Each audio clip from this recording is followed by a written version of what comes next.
Hello friends and welcome to another instructional video. In today's video, I'm going to model how to use the website Screencast-O-Matic to create an instructional video. Now I've chosen Screencast-O-Matic as a tool for you, not that you have to use this tool, but I chose this since it does work, as you can see here, on Windows, Apple, Mac, Android, and Chromebooks. So it is, from what I know, the most available on all platforms, depending on what kind of computer you have. So you start out by going to screencast-o-matic.com.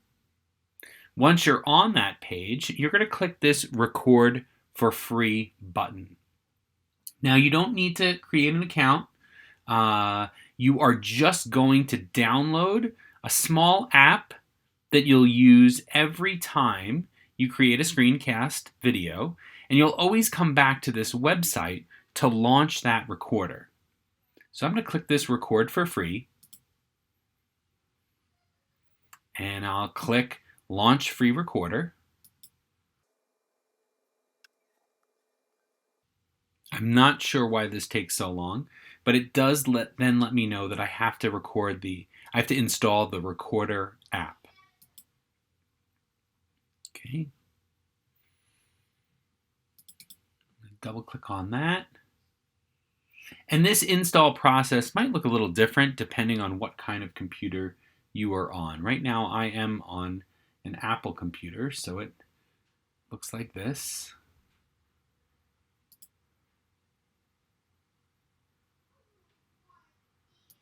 And I'm going to double click on the setup for Screencast-O-Matic. You may have some similar permissions that you have to answer, so this is just making sure that I trust this app, and I do.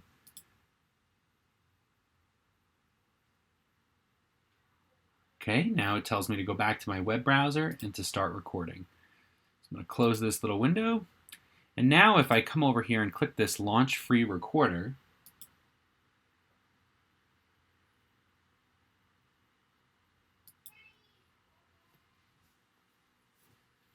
once again, I have to allow it and hit Open Screencast-O-Matic.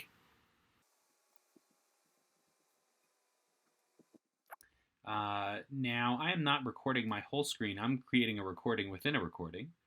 Currently, I'm using the Apple version, so you might see me move a little out of our window, but I'm going to adjust this bounding box. And as you can see, if I bring it small, that would just record this portion of the screen. I'm going to have it set to record my whole web browser. Some students usually like to do this full screen option. This way, then you don't have to worry about what is in and out of your recording. That would then record my whole screen, but as you can see, I'm losing part of it. So I'm going to change that. And let's see, I'll say 1080p. And that is how I've pretty much set my my bounding box with my Apple recorder anyway. So it's pretty close here. So maybe I'll crop it in just a little bit just so you can see it. Okay. We have a few different options here. We can record the screen, your webcam, or both. Today, I'm just going to record the screen because I want students to focus on what I'm doing on the screen.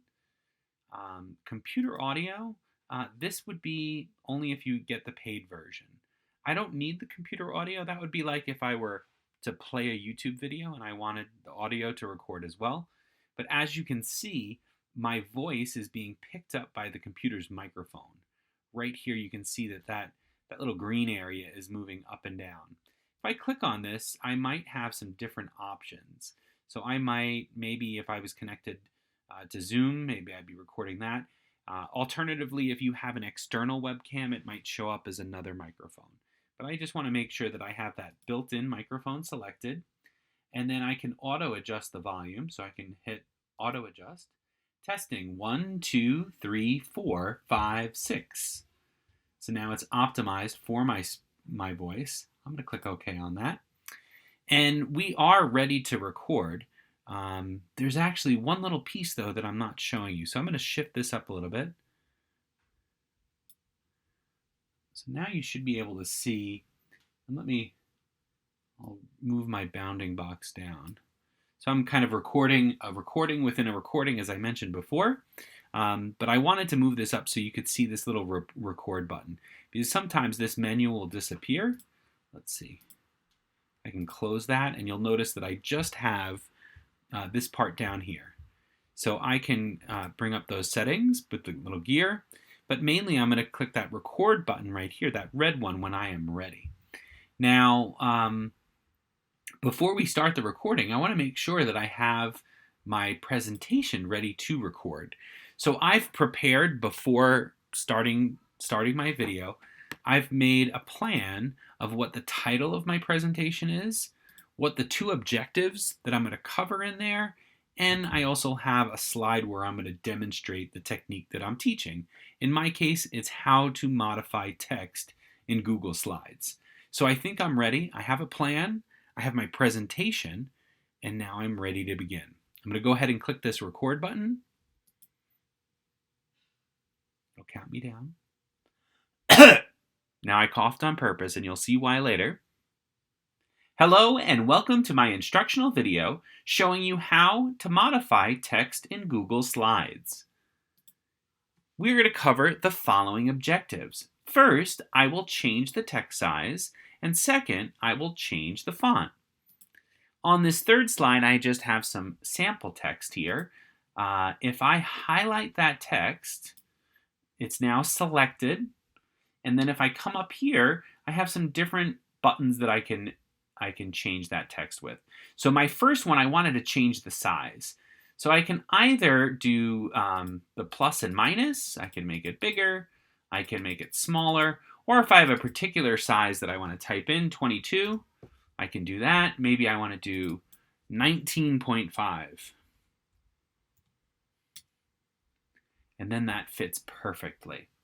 So that's our first objective, just to change the size. So then I'm going to come over here to my second column, and I'm going to change this. Let's repeat that, where we select all of it, and then I'm going to make it a 19 size font. Whoops. So now it's the same size as this one, but maybe I want that text to look a little different. Maybe I want to change the font, so I can go over here to Arial, and I can choose from other ones. Maybe Montserrat. Maybe I want to do Comforta. Or let's try one more, Lobster. That's kind of a playful cursive font. You also have the ability to make those fonts bold, which makes the text thicker. I can make it italic, or I can underline it. So those are some different ways that I can modify that text. And finally, you might also want to change the color. I probably wouldn't put red on a black background. And you can also even highlight it. So maybe I want to highlight it with white. Oops, I had the wrong text selected. Highlight that white. Oh, that's strange. There we go. White text, and if it's highlighted white, you can't actually see it. So let's change that now to red. So white highlight, red text that is also italic. And that concludes my sample recording. Okay, so I clicked pause. Now, the reason I coughed at the beginning is I wanted to show you that we can do some very, very simple editing when we are saving our video. But first, what we need to do is, I could hit record again. Maybe I had a part 2 of this video. I can see my video is 2 minutes and 36 seconds. I can preview the video by hitting that play button. I would encourage you to preview it. I'm just going to go ahead and click done. And I'm going to go to save and upload. And now I'll have this initial part. If I click over here, now I coughed on purpose, and you'll see why later. Okay, so I can see visually that where that cough is. So if I take this slider and I can drag that in, that will let me crop out the cough. Let's try playing it now. Hello, and welcome to my instructional video. So I'm pretty happy with that. I'm going to go now, and I'm going to save this video file. Now, if you have an account, you can upload it here. You can to their website, that is Screencast-O-Matic. You could upload to YouTube or directly to Google Drive. I prefer saving it to my desktop and then uploading it to Google Drive. I find that this is the easiest way. So I'm going to click Save Video File. Now, by default, it's going to make it an MP4. That's good. File name, I want to give this a name so I know what it is, not just recording number 4. So I'm going to call this Modify Slides or Modify Text in Slides. Okay. I'm going to tell it where to save it just so I know how to find it later. And in my case, I'm going to put it in my Downloads folder. Okay. And I want to make sure that we keep this highlight cursor on, because then it will put a little yellow circle around my cursor to make it easier for viewers to see where I'm clicking. And those are all of the preferences that I wanted to set. So I want to click Publish now. And this will usually, depending on how long your video is, this might take 30 seconds, it might take 10 minutes.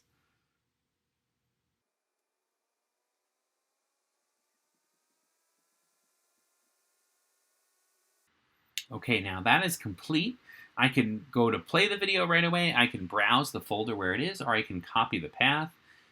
Maybe I'll just browse that folder. And so then it brings up my Downloads folder, and there it is, that first video. Not very large in size. You can see it's only 9.4 megabytes. That's pretty small for a video. So now I know where it is. That's good. You might want to double-click that and preview your video. I'm not going to preview this one, but definitely you would want to preview yours. Now, finally, the last step, I'm going to click Done on this. It's going to close out Screencast-O-Matic, and it's going to try to ask me to pay a monthly membership. You do not need to get a membership for what we are doing, so you can just close out that window. My last step is I'm just going to come to my Google Drive, and I want to upload that video so that I can share it with others. So I am going to navigate, let's see, look at my starred folders. I should have a folder here called Instructional Videos. Quite a few videos in here, and I'm going to click New, File Upload. And let's see, I'm going to come to my Downloads where I saved that. Here's Modify Text in Slides. I'll click Open. It's uploading my file. And this is a long list, so I have to go. Good thing I renamed it because I know the name of it. It's called Modify Text. Where did it go? Modify Text. And something you'll notice that the other videos have these little thumbnails, which means that they have generated their previews already because they've been up there for a while. If I double click on Modify Text in Slides, you'll notice that you get a message that says, we are processing this video. Please check back later. I can download the video, so just so you know, if you click on this button in the upper right-hand corner, you can click download and it will download download the video so someone can watch it. Here it is now on my computer. But just so you know, in a couple hours, this varies in time. Sometimes this takes 10 minutes, sometimes this takes 10 hours or 24 hours even. And we'll be able to play the video right here and stream it. So if I come over here, here's an example. If I double click on Google Drive, here's a video that's been there a while. A video showing you, and it will start to play right away. And that concludes our instructional video on making instructional videos. Thanks for learning with me, and I'll see you next time.